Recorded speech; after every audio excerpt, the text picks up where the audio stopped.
ಸ್ನೇಹಿತರೆ, ನಟ ದರ್ಶನ್ ರೇಣುಕಾಸ್ವಾಮಿ ಕೊಲೆ ಕೇಸ್ನಲ್ಲಿ ಜೈಲು ಪಾಲಾಗಿದ್ದು ಈಗ ಪರಪ್ಪನ ಅಗ್ರಹಾರ ಜೈಲಿನಲ್ಲಿದ್ದು ಕೈದಿ ನಂಬರ್ ಕೂಡ ಕೊಟ್ಟಿದ್ದರು.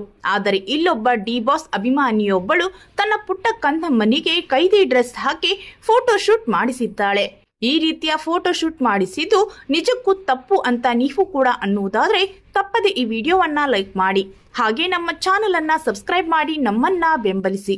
ಹೌದು, ಈಗ ಎಂತ ಕಾಲ ಬಂತು ನೋಡಿ. ನಟನಿಗಾಗಿ ಹೆತ್ತ ಮಗುವನ್ನೇ ಕೈದಿ ಮಾಡಿದ ಹುಚ್ಚು ಅಭಿಮಾನಿ ಕತೆ ಕೇಳಿದ್ರೆ ಅಳಬೇಕೋ ಬಿಡ್ಬೇಕೋ ಗೊತ್ತಿಲ್ಲ. ತನ್ನ ಸ್ವಂತ ಮಗುವಿಗೆ ಹೀಗೆ ಮಾಡೋದಾ? ಎಂತ ಕಾಲ ಗುರು ಅನ್ನುತ್ತಿದ್ದಾರೆ. ನಟನ ಮೇಲಿನ ಅಂಧ ಅಭಿಮಾನ ಎಫೆಕ್ಟ್. ಈ ರೀತಿ ಮಹಿಳೆಯೊಬ್ಬಳು ಮಗುವಿಗೆ ಕೈದಿ ಡ್ರೆಸ್ ಹಾಕಿ ಫೋಟೋ ಶೂಟ್ ಮಾಡಿಸಿದ್ದು 1 ವರ್ಷದ ಮಗುವಿಗೆ ಕೈದಿಯ ರೀತಿ ಬಿಳಿ ಬಟ್ಟೆ ಹಾಕಿ ಫೋಟೋ ಶೂಟ್ ಮಾಡಿಸಿದ್ದಾಳೆ. 1 ವರ್ಷದ ಮಗುವಿಗೆ ಕೈದಿ ನಂಬರ್, ಕೈಕೋಳ ಮಾದರಿ, ಕೈದಿಗಳ ರೀತಿ ಬಿಳಿ ಬಟ್ಟೆ ಹಾಕಿ ಫೋಟೋ ಶೂಟ್ ಮಾಡಿಸಿದ್ದು ಸಾಮಾಜಿಕ ಜಾಲತಾಣದಲ್ಲಿ ಆಕ್ರೋಶ ವ್ಯಕ್ತವಾಗಿದೆ. ಹಿಂದೆಲ್ಲ ಮಕ್ಕಳಿಗೆ ಕೃಷ್ಣನ ವೇಷ, ಸ್ವಾಮಿ ವಿವೇಕಾನಂದರ ವೇಷ, ಅಂಬೇಡ್ಕರ್ ಅಂತಹ ಗಣ್ಯ ವ್ಯಕ್ತಿಗಳ ರೀತಿಯ ಫೋಟೋ ಶೂಟ್ ಟ್ರೆಂಡ್ ಆಗಿತ್ತು. ಆದರೆ ಈಗ ಬೆಳೆಯುವ ಮಗುವಿಗೆ ಕೈದಿ ಫೋಟೋ ಶೂಟ್ ಮಾಡಿಸೋದೇ ಟ್ರೆಂಡ್.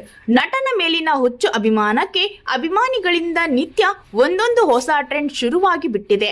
ಮಗುವಿಗೆ ಕೈದಿ ಫೋಟೋ ಶೂಟ್ ಮಾಡಿಸಿದ್ದಕ್ಕೆ ಸಾಮಾಜಿಕ ಜಾಲತಾಣದಲ್ಲಿ ಆಕ್ರೋಶ ಉಂಟಾಗಿದ್ದು ಅವಳ ಅಂಧಾಭಿಮಾನಕ್ಕೆ ಏನು ಹೇಳಬೇಕೋ ಗೊತ್ತಿಲ್ಲ. ಇವಳ ಅಂಧಾಭಿಮಾನದ ಬಗ್ಗೆ ನಿಮ್ಮ ಅನಿಸಿಕೆಗಳನ್ನ ತಪ್ಪದೆ ಕಮೆಂಟ್ ಮೂಲಕ ತಿಳಿಸಿ.